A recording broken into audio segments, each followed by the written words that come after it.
Fala pessoal, meu nome é Thiago Fidelis e sejam bem-vindos a mais uma edição do canal Dicionário das Profissões. Hoje eu vou falar sobre a profissão de tradutor com o Felipe. Tudo bem, Felipe? Tudo jóia. Então Maravilha. Tá bom. Felipe, eu queria que você me contasse como é que você ingressou na profissão. Tá.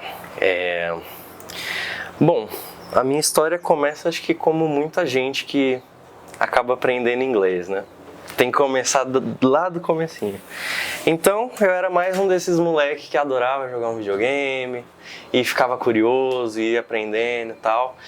Mas eu ia um pouquinho além, sabe? Eu sempre fui muito curioso, ficava pesquisando e tal. Queria saber, vi uma palavra que eu não conheço. Deixa eu ver, o que significa isso?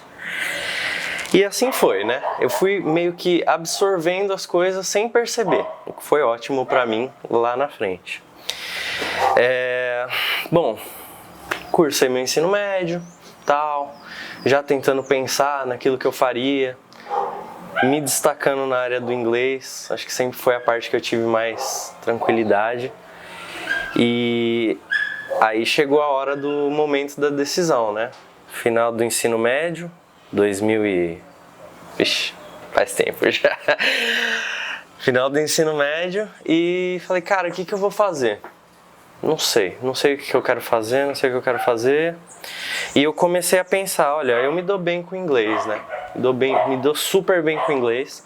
Nisso eu já tinha feito o curso, né, de inglês, fiz na FISC, mais para ter o diploma mesmo do que para realmente me aprimorar mais, porque eu sabia bem já naquela época. Mas eu aprendi muito lá também, viu? Aí eu comecei a pesquisar, poxa cara, que profissão que eu posso me aproveitar desse talento no inglês? O que eu posso usar? A primeira coisa que me veio na cabeça, cara, foi hotelaria. Falei, vou fazer hotelaria, né? Acho que é a única área que tem. Por algum motivo eu pensava só nela. E falei, tá, vou ver. Só que eu fiquei pesquisando e não tinha a ver comigo, sabe? Eu não me via naquele âmbito. Falei, não, eu preciso parar, nem que seja por mais um ano para avaliar aí, por mais que eu não entre. Eu tava com 17 anos ainda, né, quando eu comecei a avaliar. E aí eu descobri que tinha a profissão de tradutor. Nessas pesquisas eu falei, cara, tem faculdade de tradução, uma coisa que eu nunca tinha imaginado na vida que existia. Eu achava que era curso só. Falei, tá, então deixa eu pesquisar mais. Esse curso era na FMU, né? Tinha na São Judas, em faculdades federais e tal, mas eu não lembro sequer se eu cheguei a fazer vestibular para entrar em federal realmente, não me lembro. E eu fui direto para FMU. Fiz vestibular e falei, é isso, vou me dedicar. E aí, cara, comecei a estudar e fui gostando cada vez mais da área, não tive dificuldade, né? Uma das primeiras coisas que um dos professores falou, uma das primeiras aulas você não pode entrar nesse curso esperando aprender inglês.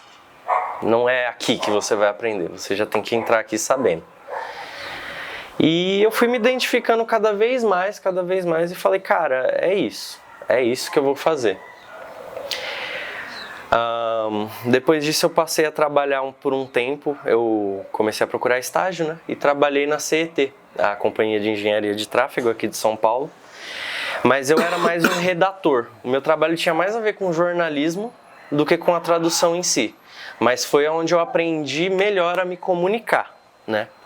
Tive muita gente que me ajudou ali, era praticamente uma redação de jornal mesmo.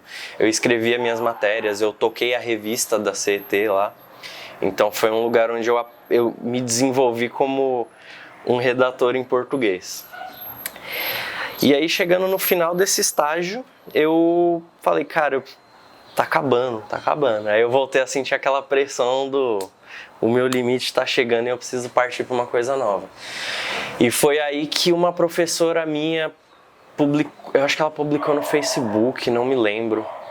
Ela falou sobre uma vaga na empresa que eu entrei, né, que é a SDL, para estágio. Aí eu falei, o que custa, né? Vou tentar, sem expectativa nenhuma. E aí eu fui chamado Fui entrevistado lá, né? Fui todo bonitão pra entrevista, tirei a barba e tudo. Mas ainda assim, sem expectativa nenhuma, né? Porque eu não sabia o que esperar. Você não tem muita ideia do seu nível antes de você começar a receber feedback sobre a sua tradução. Eu falei, cara, é com o que eu sei, é com a avaliação dos professores mesmo que eu vou entrar aqui, seja o que Deus quiser. E aí eu fui chamado pro estágio. Nisso eu tinha só mais 9 meses de faculdade pela frente. E aí eu comecei a trabalhar, assim, fui envolvido em projetos bem importantes logo de cara. Foi uma coisa que, cara, eu agradeço até hoje pela minha empresa ter tido essa confiança. E foi isso. Eu comecei a trabalhar a partir daí, me efetivaram. E basicamente foi assim que eu cheguei lá. E me fala uma coisa, eu queria entender um pouco sobre as suas influências, porque você comentou que o inglês era algo que você já tinha aí um certo apego. Como é que foi isso, assim? Algum direcionamento dos seus pais de tipo, Felipe, faça inglês? Ou isso realmente você sempre se identificou desde novo? Como é que foi esse seu contato com o inglês? Cara, então, eu não diria que foi um direcionamento, assim, por assim dizer. É que, cara, eu acho que todo mundo, assim, eu, né, nasci em 96. Todo mundo que nasceu nessa época, viveu os anos 2000 ali, viu esse boom do, cara, o inglês é muito importante, você precisa saber inglês, você precisa saber inglês. Que realmente é uma coisa que acontece mesmo, mas você... Ainda mais importante hoje, né? Hoje nem se fala. Aliás, é inglês e mais uns 3 idiomas. Mas assim, você via que era uma coisa que estava cada vez mais na boca do povo. E eu já tinha muito interesse, por algum motivo, e graças a Deus eu já gostava muito do inglês. E como eu falei, eu tinha muito a curiosidade. Então, Você era autodidata? Você já assistia alguma coisa, série em inglês, desenho em inglês, alguma coisa assim? Como que era isso? Olha, eu sempre gostei do filme legendado, né? Não pra ser aquele cara de, não, só assisto legendado. Mas eu sempre gostei de ver o legendado porque pra mim tinha um negócio mais autêntico. Isso desde criança mesmo. E jogo, né? Muito jogo. Porque eu sempre fui do tipo que gostava de jogar e entender o que eu tava jogando. Não é aquele negócio de pancadaria à toa. Não, eu gostava de saber. Então, se eu não sabia o que estava sendo dito ali, eu ficava tipo, mano, eu vou pesquisar. Vou ver o que ele tá falando. E colocava legenda. Putz, essa palavra aqui. Tal. Música foi uma coisa que me influenciou muito também. Eu ia procurar letra de música. Tipo, deixa eu ver o que esses caras estão falando. Aí, tipo, falava tal coisa. Eu vi uma palavra aqui que, poxa, eu já vi isso aqui sendo usado em outro contexto totalmente diferente. Será que é verdade? Será que não tá errado? É uma coisa meio autodidata mesmo. Quando você tem tanta curiosidade para entender o idioma, querendo ou não, você vai absorvendo, né? Você vai pesquisando. Mas aí chegou a essa época que eu falei, né? Eu já tinha um bom domínio do inglês. E aí meus pais falavam, olha, faz um curso, né? Faz um curso porque você tem que ter a certificação. E não vou dizer assim, não tem que ter. É bom, você aprende bastante. Mas é uma coisa assim que eu diria que você às vezes vai demonstrar muito mais o seu conhecimento com as coisas que você não aprende num curso de inglês, sabe?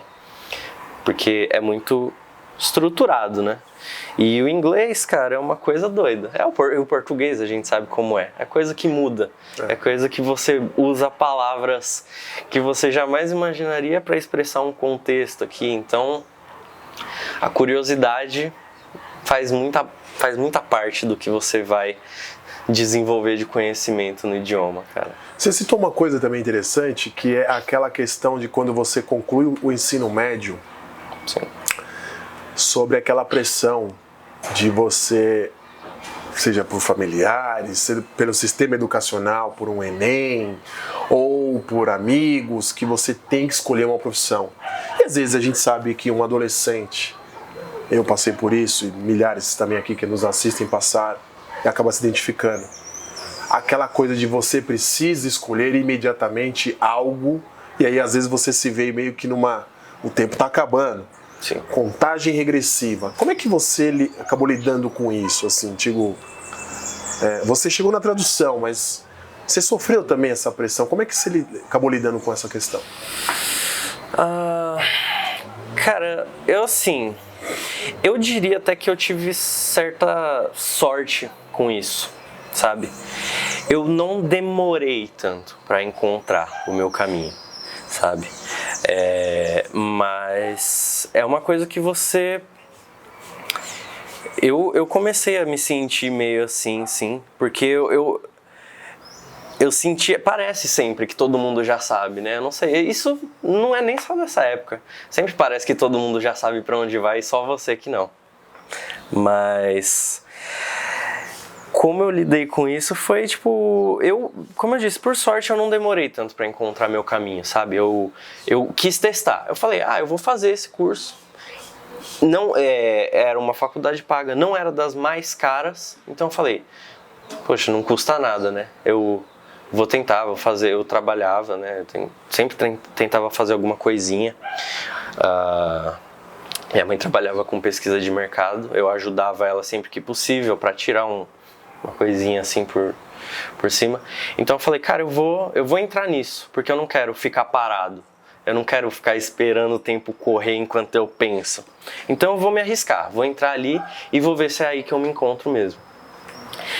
Eu já sabia que eu tinha essa identificação com o trabalho de idioma, eu sempre achei super legal esse negócio de traduzir, ainda mais que naquela época que eu entrei, assim, era quando estava começando a ter muita tradução em jogo, em mídias diferentes, então eu falei, vamos ver, né, talvez eu faça parte do boom desse mercado. Então eu arrisquei mesmo, então não foi uma coisa que eu sofri muito, não tive muita pressão, graças a Deus, e também os meus pais foram bem de boa comigo. Tipo, a pressão dos outros você sofre, né? Aquele tio que pergunta no almoço de família, mas os meus pais foram super de boa, falaram, vai, tenta se encontrar. E eu, graças a Deus, eu fui um tiro certo, assim, eu falei, não, eu vou me encontrar aqui, vou testar, e realmente foi uma coisa que virou a chave pra mim. Eu não sabia que era aquilo que eu queria, mas eu descobri uma profissão na qual eu poderia me prender. Queria que você me falasse, você agora levantou já até essa bola, como que é a rotina de um tradutor? Queria que você me contasse assim, o dia a dia, quais são os desafios, me conta um pouco uns detalhes da profissão. Tá. Bom, isso eu vou falar do aspecto da pessoa que trabalha dentro de uma empresa, tá? Porque tem gente que trabalha como freela e assim, não faço ideia de como eles se organizam, porque deve ser difícil. Mas ali dentro da empresa, e aí nesse ponto eu vou ter que te falar em duas partes, né? Porque eu já fui estritamente tradutor e revisor, e hoje em dia eu gerencio projetos. Então, na época que eu traduzia exclusivamente, você tem ali a sua planilha de alocações, digamos assim, né? Você vai começar o seu dia com aquilo que os gerentes de projeto vão colocar ali para você fazer. O seu dia vai ser organizado apenas em partes por você, né? Você começa o seu dia, você já tem ali suas tarefas alocadas. E a tradução trabalha muito com métricas, né? Tipo, a gente faz um cálculo para saber, olha, um tradutor iniciante, ele vai traduzir um número X de palavras em tanto tempo. Então é assim que a gente vai organizar as traduções. O gerente de projetos vai colocar ali para você 4, 5 projetos num dia, com o tempo certinho alocado neles. Mas é claro, né, como todo projeto com prazo, às vezes as coisas fogem um pouco do controle. Mas ali você vai iniciar o seu dia. Você tem ali o seu projeto. Beleza, qual que é o mais urgente? A gente sempre tem que manter as informações sobre prazo. Tá, esse aqui, a entrega é hoje. Esse daqui, a entrega é amanhã, vou deixar para depois, tal. Beleza, pegou seu projeto de tradução. A tradução e a revisão são coisas São processos diferentes pra gente, né? Você pode pegar um projeto que é de tradução do zero, que são as palavras new, né? E aí é aquele que exige mais o processo mental mesmo. Tá, peguei aqui, é a frase inteira, você vai lendo por blocos, né? Todos os softwares ou programas ou mesmo ferramentas online de tradução trabalham num sistema de segmentos, né? Então você vai pegar o seu projeto e você tem os seus segmentos para traduzir. Blocos inteiros, frases inteiras. Você vai começar a criar sua tradução. Nem sempre o cliente vai ser generoso e te dar uma referência daquele projeto. Muitas vezes você vai pegar um projeto sem muito contexto daquilo que você vai traduzir. E qualquer coisa que você pergunte para um tradutor, ele vai te pedir contexto. Então é a parte mais desafiadora, eu diria assim, é você pegar uma coisa sem contexto nenhum e começar ali do zero. Tentar descobrir o significado só a partir daquilo que está na sua frente. Bom, a tradução é um processo mais demorado, tem a parte do post-editing também, que é uma coisa um pouco mais mecânica, né? Que é uma coisa que tem despontado bastante na tradução, que é o uso de máquina para fazer uma tradução rough, né? É o bruto da tradução. Ele vai usar machine learning para reconhecer palavras, vai jogar alguns significados de glossário, né? Que é a coisa preparada pelo cliente. Então é uma coisa um pouco menos trabalhosa que a tradução, mas não tanto, porque tem níveis e níveis de post-editing, né? Você vai pegar um projeto que tem um post-editing super bruto, assim, que você não aproveita nada. Você vai ter que refazer do zero, traduzir desde o início praticamente. Mas deixa eu te fazer uma pergunta, que acho que ela é super simples, mas é interessante, obviamente, aqui quem nos assiste entender um pouco. Porque na minha cabeça, supostamente um tradutor, e eu sei que na risca não é assim. Sim. Mas você poderia falar o seguinte: o Google Tradutor, eu vou lá, pego essas palavrinhas que tem ali, jogo no Google Tradutor, no Google Translate, resolvido o problema. Certo. Ou com um dicionário de inglês. Queria que você me contasse um pouco desse lado. Então, cara, é por isso que a gente fala que isso vem da época da faculdade mesmo, os meus professores falam. Um tradutor não é só uma pessoa que sabe inglês. É uma pessoa que tem uma boa percepção do idioma. Eu vou te falar, cara, é difícil dizer como, porque assim, é uma coisa mais de feeling, mas você sabe quando é uma coisa que alguém passou ali no Google Tradutor. Porque é uma coisa que depois que você tem um certo domínio do idioma, você consegue fazer o que é denominado back translation, que é você pegar a tradução e falar, a estrutura do inglês era essa aqui. Quando a pessoa deixa muito literal ali, não tem jeito, cara. Você vai ver, você fala, não, isso aqui foi processado, não foi a pessoa que fez. Ela pode ter dado uma mexida ali, mas é muito visível pra gente. Ainda mais depois de muito tempo revisando, tipo, você fica calejado, cara, você sabe. Ainda mais trabalhando com máquina, né? Que, tipo, a própria empresa tem esse processo, né? Como eu falei, o post-editing é isso. Mas a gente aprende a lidar com a máquina. E quando alguém tenta enganar a gente com isso, cara, ninguém tenta, porque é muito visível, sabe? E também tem isso, né? É como toda profissão, cara. Você vai ter que demonstrar o seu talento, não adianta. Então você pode até enganar alguém numa entrevista, mas na hora do vamos ver ali no dia a dia, não tem como. Dá pra saber. E quando a gente fala um pouquinho sobre o que é fundamental para a profissão? Cara, fundamental para tradução. Olha, eu acho que eu teria que retomar isso que eu disse. Você não se limitar ao livrinho de inglês, sabe? Cara, todo idioma. A gente vê isso hoje em dia, tem muita discussão. O idioma está sempre em constante evolução, ele está sempre mudando. Hoje em dia se tem muita discussão, né, tipo, sobre como o idioma é usado. Há alguns anos atrás, com a nova ortografia, isso aconteceu também.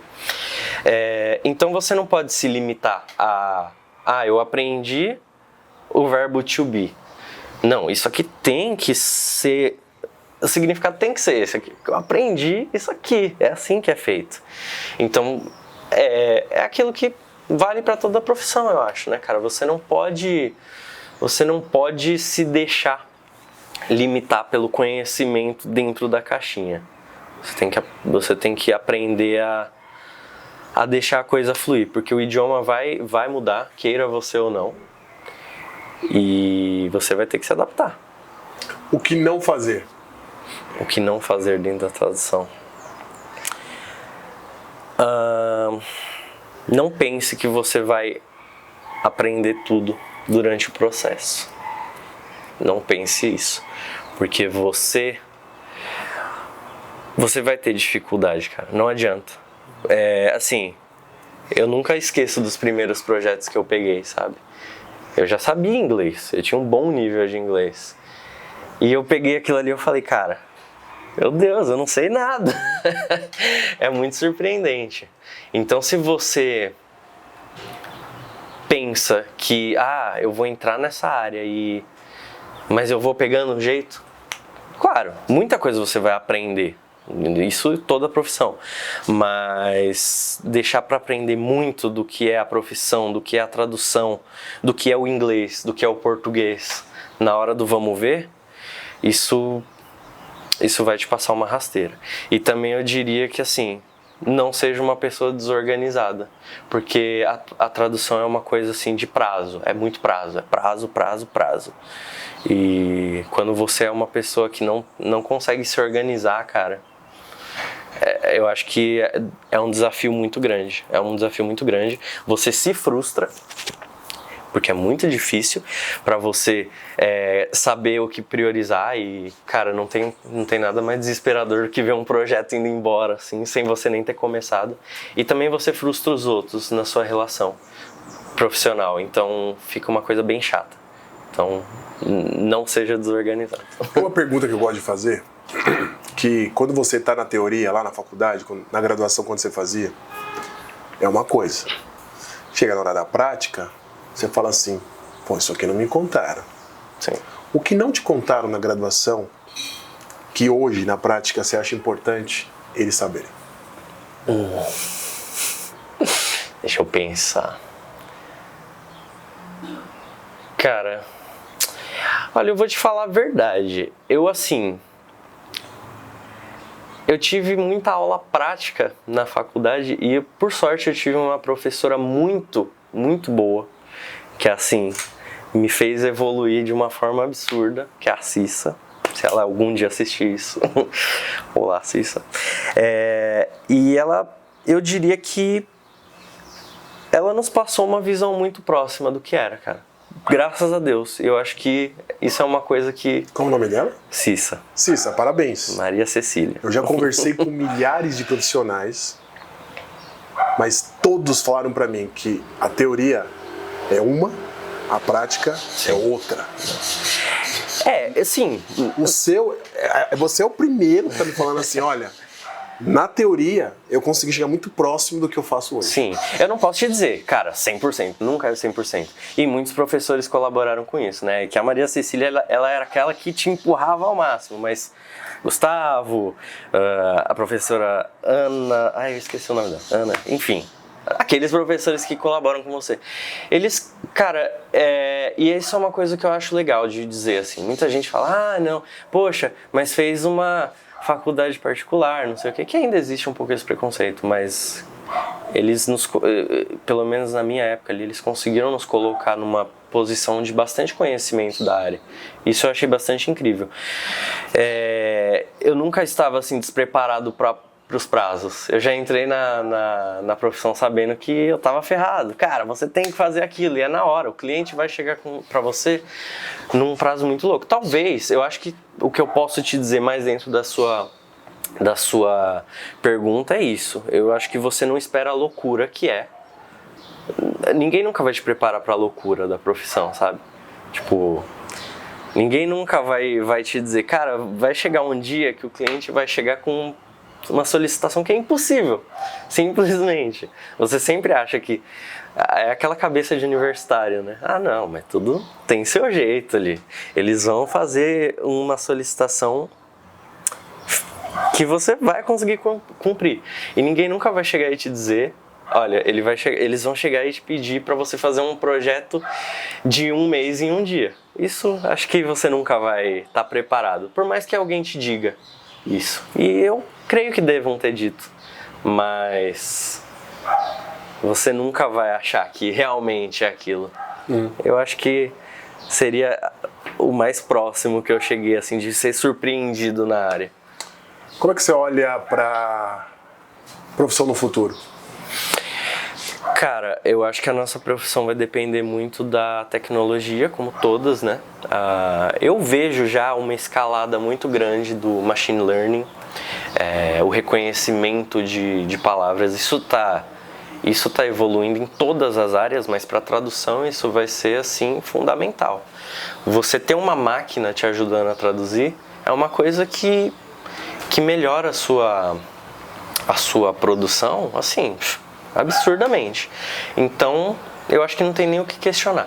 A tecnologia já ajuda a tradução há milhares, não? Centenas de anos, por que não dizer? Mas você olha a tecnologia como uma possível ameaça? Não, de ou forma como alguma. um grande aliado para que você consiga... Olha, pelo menos no futuro próximo é um grande aliado, com certeza. Talvez mais para o futuro seja uma ameaça, quem sabe? Mas eu acho que a questão da evolução linguística, né?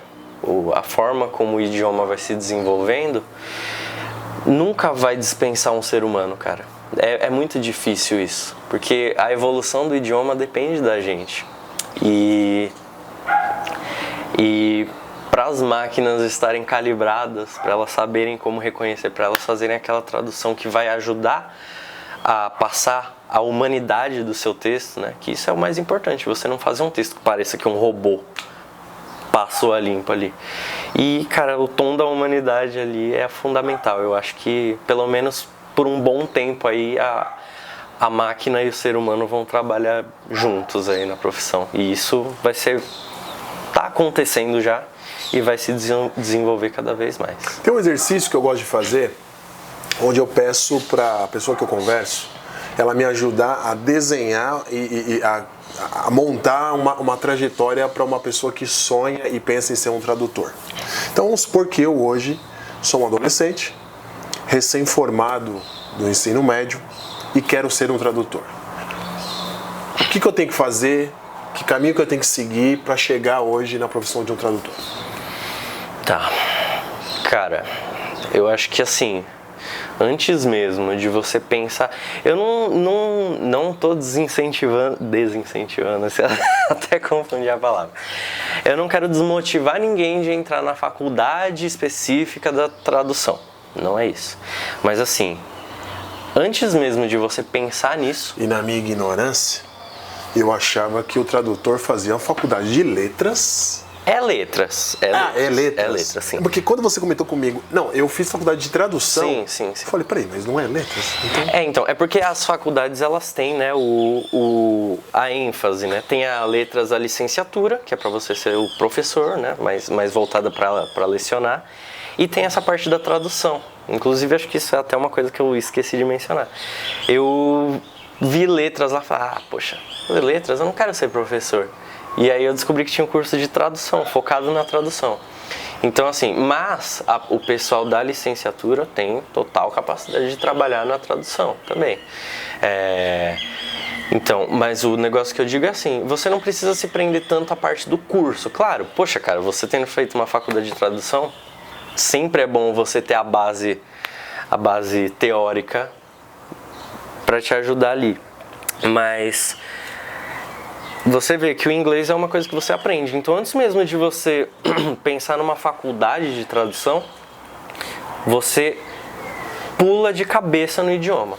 Pula de cabeça. Ou seja, antes de até mesmo de concluir o ensino médio, a ideia já é começar o quanto antes já o contato, né, no caso, Sim. com o idioma inglês.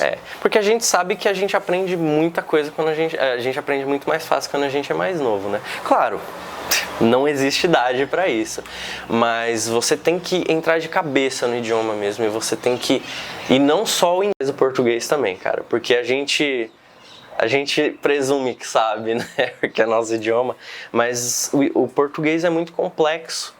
E você não pode deixar de aprender ele para aprender o inglês. Não, sejam coisas paralelas. Interessante. Então, antes da faculdade, você pensa muito sobre os dois idiomas, ou seja lá quantos idiomas você quiser traduzir, né? Eu penso no meu par.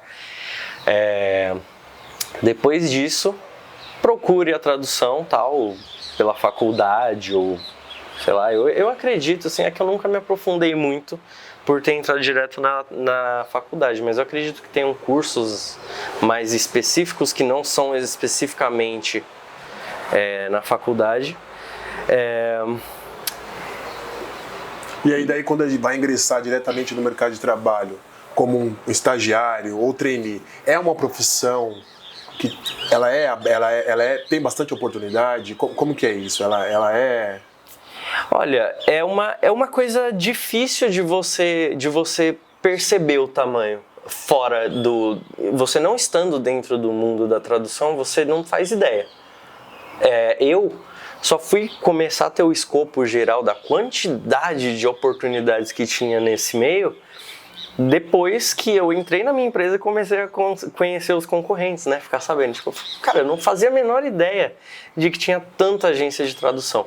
A gente pensa muito na tradução como uma coisa para freelancer, né?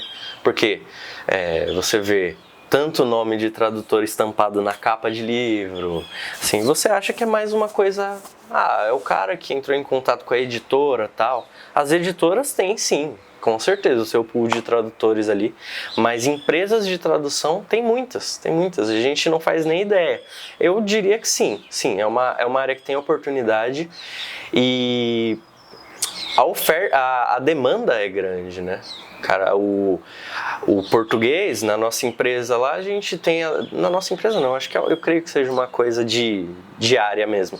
O português é considerado um idioma P1, né? Que é o de prioridade 1, é aquele que tem muita demanda. A gente não falta material para traduzir, então a demanda é grande e então as oportunidades eu creio que não faltam. Você sabe que você está me falando um negócio? Eu falo sobre uma curiosidade. Às vezes, quando eu assistia filmes em inglês, com o áudio em inglês, mas legenda em português, às vezes eu vi umas frases e uns contextos escritos em português que eu falava, cadê o sentido disso? Assim, tipo, sem pé e nem cabeça.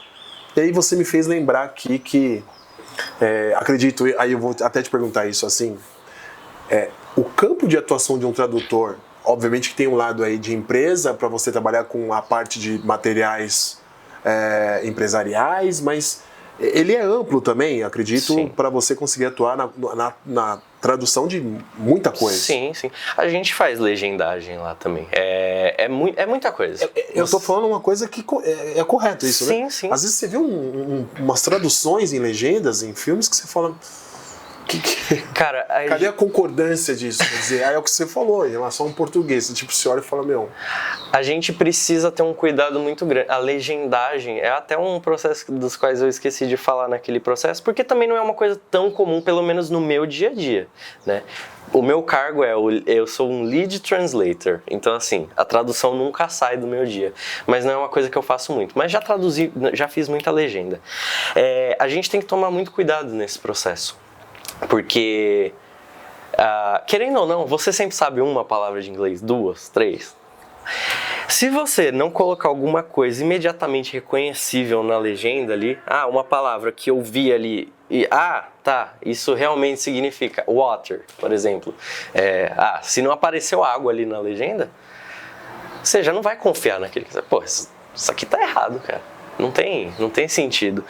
Então, você tem que ser muito cuidadoso, é um processo que exige um outro nível de concentração, coisa de sincronização com a fala e tal, mas é um campo que, sim, com certeza, assim, não diria que é muito separado, que uma pessoa que só traduz texto não vai conseguir fazer isso. E a gente conversa demais com outros tipos de mídia, a gente acaba traduzindo muito material de marketing. O que mais se faz hoje em dia é marketing em vídeo, né? Não tem como. Então, cursos das mais variadas coisas, a gente tem que passar a confiança nisso, sim. É um skill set totalmente... Totalmente não, um pouco separado daquilo que você faz na tradução de um texto. E tem que ficar atento. Eu cheguei a conversar com um professor de idiomas e ele morou fora, o Gilmar, inclusive. E é uma atuação diferente, obviamente, para a pessoa que gosta do idioma, né, de outros idiomas e da educação, né, e tradução em si. E é interessante você ver o quanto realmente o campo ele é próspero e realmente complexo quando a gente fala, por exemplo, sobre idiomas, né? Sim. Minha pergunta para você seria assim: um tradutor tem que somente gostar do idioma em si, do inglês? Ou ele tem que ter alguma outra skill, que é, no caso, alguma outra habilidade junto com o idioma para ele ter sucesso na profissão? Cara, eu não diria nem que é uma skill, assim, mas você precisa ser uma pessoa antenada em tudo, em tudo. Claro, traduzir basta, mas você tem que ser uma pessoa que você tá por dentro de tudo e você tem que conhecer um pouquinho de cada área. Porque você nunca sabe o que vai chegar. Amanhã pode chegar um texto de um manual de uma guitarra para você traduzir. E você nunca ouviu falar sei lá, numa pedaleira, por exemplo. E aí? Vai aparecer isso no seu texto. Então, assim, o que eu diria é, a pessoa tem que ser antenada. Ela precisa estar sempre... apareceu uma matéria aqui pra mim sobre uma aldeia indígena do sul da Malásia. Vai ler. Apareceu aqui um negócio sobre uma nova marca de fogão. Vai ler. Você tem que saber, você tem que estar sempre se informando politicamente, sobre tecnologia, sobre tudo. Você nunca sabe o que vai aparecer. Então eu acho que essa é a coisa principal.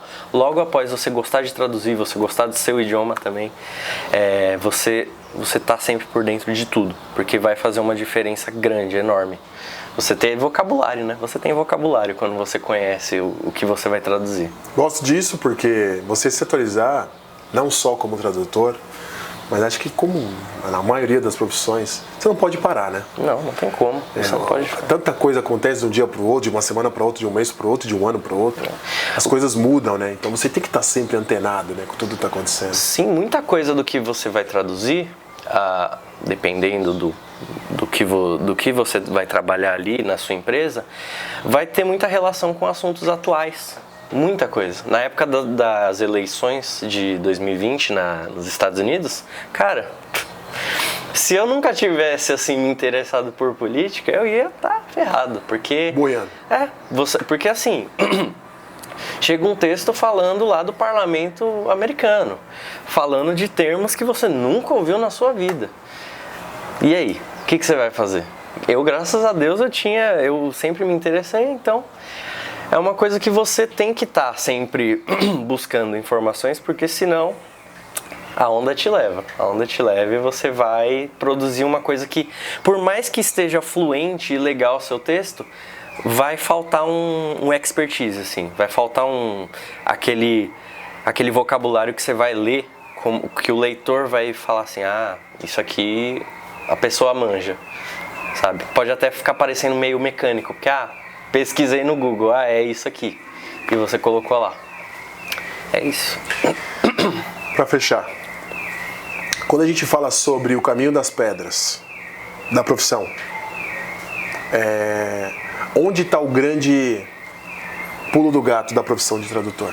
Onde é que está exatamente aquilo que você fala, para aqueles que querem ser tradutor?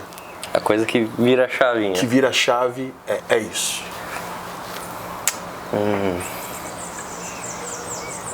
pulo do gato da profissão de tradutor. Eu gosto de fazer as pessoas que falam comigo pensar. Essa é complicada. Eu não sei, eu tô tentando não me repetir aqui, mas é uma coisa que... Não, fica à vontade. Cara, eu acho que o pulo do gato na profissão do tradutor é você perceber que você tem a capacidade de entender aquilo que você mostrando para uma pessoa que é boa no inglês não vai fazer ideia do que a pessoa está falando. Sabe, você perceber que você tem um conhecimento mais aprofundado do que aquilo que é necessário para você fazer uma prova, do que você fazer uma entrevista de emprego. Você perceber que você foi além disso. Eu acho que quando você percebe que você tem a capacidade de ir além daquilo que você encontra no seu dia a dia, que alguém vai chegar e falar uma coisa em inglês para você, ou no seu idioma de preferência, de surpresa, e você não vai ter nenhuma dificuldade para entender, tipo, na mesma hora, eu acho que isso é o pulo do gato. Ali você sabe que você está no caminho certo.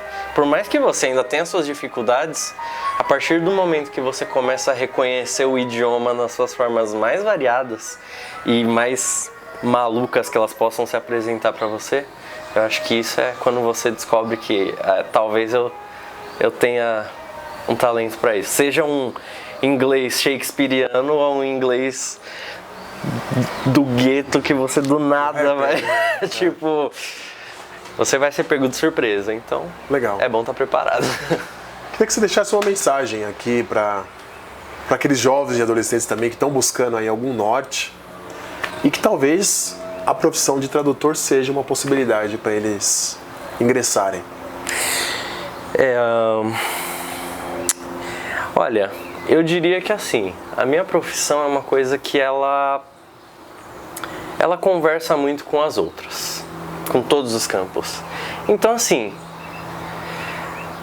mesmo que você não se interesse em ingressar, tenta na sua vida assim, fazer um exercício de tradução, seja a pessoa que vai atrás, que tem o vocabulário, porque você vai acabar se desenvolvendo em todos os campos, cara. A tradução é um campo no qual você aprende sobre tudo.